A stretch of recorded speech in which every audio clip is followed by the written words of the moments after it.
زما بیسیکلی تعلق د پړچینار سره دی. زه د پړچینار کلچر نه تعلق ساتم. پړچینار کې مختلف قسم قوم اوسېږي. هلته مختلف ټرایبز دي، هلته توري دي، هلته بنګش دي، هلته ززای دي، هلته منګل دي، مختلف ځایونه دي. هغه ډېر هاسپټیبل خلک دي. اور پړچینار نن سبا چې کوم د فاټه لحاظ سره هغه زم شولو، نو اوس هغه بیسیکلی کې پی کې د حصہ جوړه شوله. ایجوکیشن لحاظ سره پړچینار نن سبا ډېر زیات مخته دی.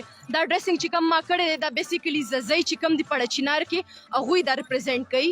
هغوی د شان ډریسنګ چې دا د هغوی یو د پړچینار یو قومي شان لباس دی. دغه فوډز لحاظ سره که زه پړچینار چې کوم دی زیاته چې کوم فیمس فوډ دی هغه د پړچینار کورمېوالي روجي ورته ویلی شي، ډېر زیات فیمس دی. هغه لحاظ سره پړچینار کې چې کوم دی دلته خلک ورته غونځاخې وایي، موږ ورته رونځخې وایو. پړچینار ته هلته هغه ډېر زیات فیمس دی. د هغه که فوډ لحاظ سره موږ د فروټ وګورو، فروټ هلته اپلز د سیوانډ وغیره شولو.